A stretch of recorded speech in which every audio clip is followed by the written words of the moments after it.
Welcome to a special video presentation by 4 United Methodist organizations on legislation for General Conference that relate to gender, race, and justice. My name is Andrew Salter, and I have the privilege of talking with you on behalf of these United Methodist agencies.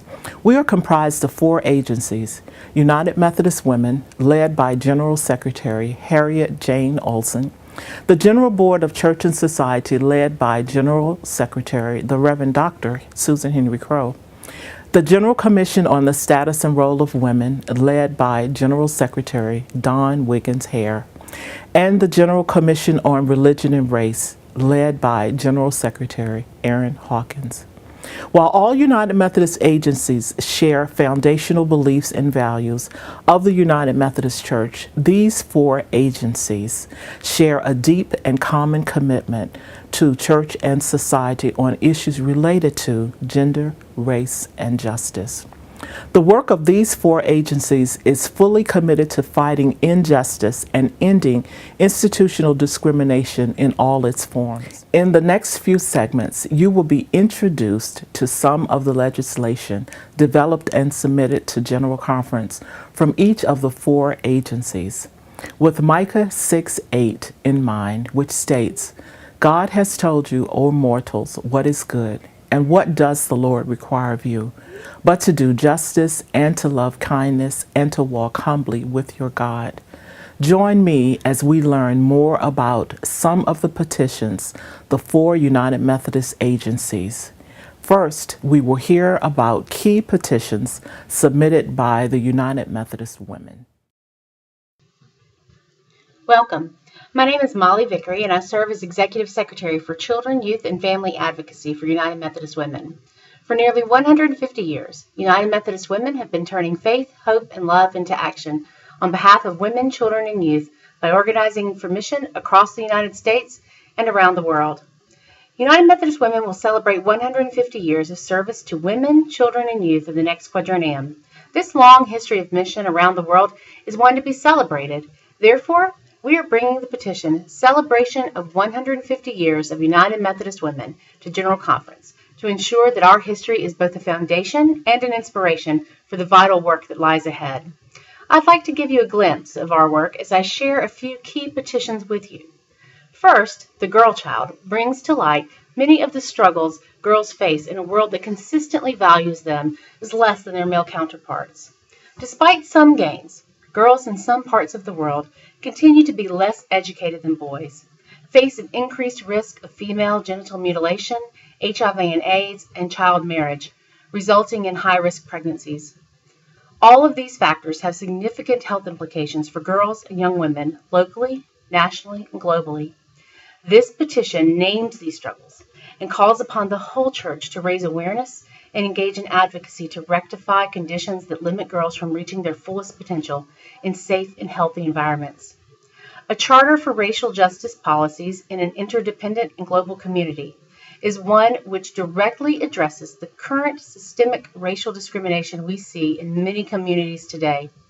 Our work, which has deepened our awareness that gender, race, and class intersect and greatly intensify barriers marginalized communities of color, those living in poverty, and women and girls face. We seek to amend and readopt the Charter for Racial Justice in an Interdependent and Global Community. Our constant and consistent work since 1952 with allies in training schools, historically black colleges, community centers, and during the anti-lynching movement have been the seedbed of this charter, which is exceedingly relevant today. United Methodist Women have increased their commitment to this historical statement, which is highly applicable today for you to readopt, as we lift up the need for us as a church to address institutional and systemic racism through concrete ways on a daily basis to undo and unlearn racism. Responsible Parenthood, also proposed for readoption, addresses various issues related to women's health. Access to birth control is limited in the United States, as clinics are being closed, health coverage is limited, and pharmacies are able to decline to fill prescriptions. Persons of color and those living in poor or rural communities are impacted the most. Access to quality health care for women is equally challenging in other parts of the world and can be impacted by poverty, national policy, and cultural context. In every country, access to reproductive health care and family planning is critical to women's well-being and to the physical and emotional and economic health of families. Improving the lives of women improves entire communities. Finally, the status of women is also submitted for readoption. Women are still not equitable status in church or in society. It is essential that we as a church address the rights of women, especially when more than half of the church population is female. In this petition, biblical examples show that women are not second-class citizens in the family of God, and their sacred worth is equal to that of men. This petition also makes the case for the entire church to address the violence against women and to work to overcome the cultural and traditional practices and rituals that cause physical and psychological harm to women and girls. Abundant life, as promised to us by Jesus Christ in John 10:10, should be available to all, regardless of gender, and this petition calls upon the church to remove the barriers that keep women and girls from accessing God's promised abundance. Thank you for taking time to listen and learn more about some of the key petitions submitted to General Conference 2016. You can learn more about all petitions submitted by United Methodist Women by visiting the link on the screen. You will now hear some of the key petitions from the General Commission on Religion and Race. Thank you everyone for taking the time to learn more about the petitions submitted by the Board of Directors of the General Commission on Religion and Race and how they intersect with the ministry of other agencies in the areas of gender, race, and justice. My name is Jihye Pak and I serve as Media and Production Assistant at GCOR. The General Commission on Religion and Race is focused on building the capacity of the United Methodist Church to be contextually relevant and to reach more people, younger people, and more diverse people as we make disciples of Jesus Christ for the transformation of the world.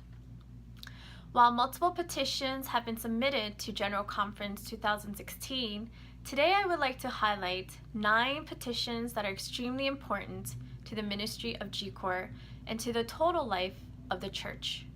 First and foremost, changing demographics as well as the deepening intersections of race, class, gender, tribe, culture, and age demands that the church expand its ministries of racial diversity and equity, informed by the history of the past, but in new and more effective ways. GCOR is proposing to the General Conference new agency mandates. The new mandates are focused on empowering visible and prophetic leadership at every level of the global church with regards to race, ethnicity, and culture, and providing training, resources, and consultation at all levels of the global church. Other significant pieces of legislation that the Board of Directors for the General Commission on Religion and Race submitted include 2 new petitions, Culture and Identity and Racial Profiling. The Culture and Identity petition adds culture to the understanding of identity described with the social principles. Opposition to racial profiling in the U.S., also a new petition submitted, calls on the church to be proactive in educating its membership about racial profiling and establishing networks of cooperation with criminal justice and law enforcement agencies. GCOR also has revised and resubmitted several expiring resolutions. GCOR is seeking to amend and readopt affirming use of diverse languages in the U.S., which acknowledges that while English is a primary language used in the United States, there is no national language, and people have an inherent right to retain and speak their native languages. The Ongoing Acts of Repentance petition has been amended and submitted for readoption. While General Conference has engaged in the acts of repentance for racism, this is a first step. This revised resolution calls for ongoing engagement in working to eradicate racism rather than identifying a single act of repentance or a particular resource as sufficient. A previous petition, Affirmative Action, has also been amended and submitted for readoption. The implementation of affirmative action reflects a shared understanding that intentional diversity is a positive outcome of social inclusion that benefits the entire community. The United Methodist Church has long been committed to the principle of equity in policies and processes. We seek to reaffirm this commitment with this resolution.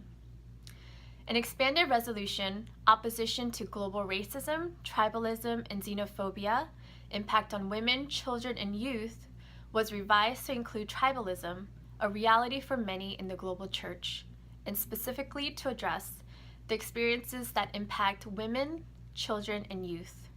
The resolution affirms the principles of equality and non-discrimination in the Universal Declaration of Human Rights, encouraging respect for human rights and fundamental freedoms without distinction of any kind, such as race, color, sex, language, religion, political affiliation, tribe or other opinion, national or social origin, property, birth, or other status.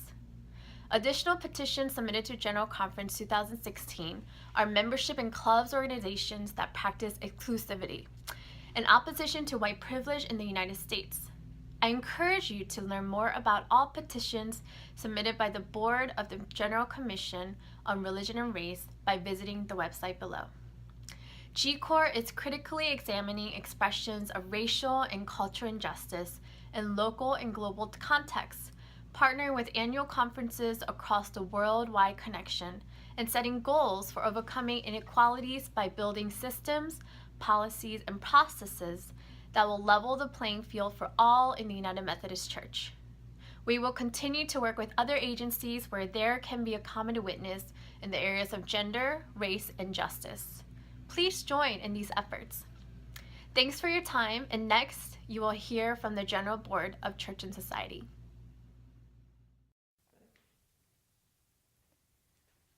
My name is Emily with the General Board of Church and Society. Fighting injustice and discrimination in all forms is key to our work and is at the core of our beliefs. When women and girls live abundant lives, everyone benefits. The institutional barriers and social and cultural constructs that deny women and children opportunities to thrive are contrary to the teachings of Jesus. It is our responsibility to work together to dismantle these injustices, to ensure that the sacred worth of all is valued, particularly women and girls. Several petitions have been submitted to General Conference 2016 by the General Board of Church and Society. I want to share 3 petitions that are focused on honoring the intrinsic worth of all people. These petitions focusing on human trafficking, sexual and gender-based violence, and living wage for all persons. United Methodists around the world are working to stop the trafficking of persons. The International Labor Organization estimates that traffickers make $150 billion annually by enslaving 21 million people in industries ranging from agriculture, domestic work, nail salons, and the sex industry.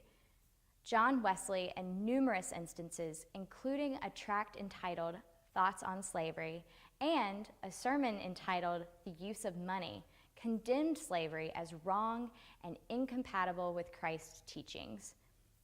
Building on this legacy, the Board of Directors of Church and Society submitted Eradicating Modern-Day Slavery, a new petition that will replace 2 expiring resolutions: Church supports global efforts to end slavery and abolition of sex trafficking. This petition will help equip United Methodist with tools for advocacy and education at all levels of society to promote work to end human trafficking. Global Health Rights, Eradicating Sexual and Gender-Based Violence is another new petition that would replace 2 resolutions: Violence Against Women and Children and Rape in the Times of War. Exploitation, abuse, and violence take many forms: child marriage, female genital mutilation, child soldiers, displacement of persons, family violence, polygamy, human trafficking, and rape as an act of war. United Nations Women estimates that 1 in 3 women experiences physical or sexual violence, and around 120 million girls, slightly more than 1 in 10, have experienced forced intercourse or forced sexual acts at some point in their lives. Shame, stigma, and silence in churches and society continue to tear apart communities and impact the emotional, spiritual, and economic health of women and families. This petition will equip United Methodist to ensure the safety of women and girls and allow them to flourish. The Board of Directors of Church and Society submitted this petition in order to provide the church with a framework to initiate preventative, rehabilitative, and advocacy efforts. The third petition is the Global Living Wage Model, a combination of two existing resolutions, the Living Wage Model and Global Living Wage.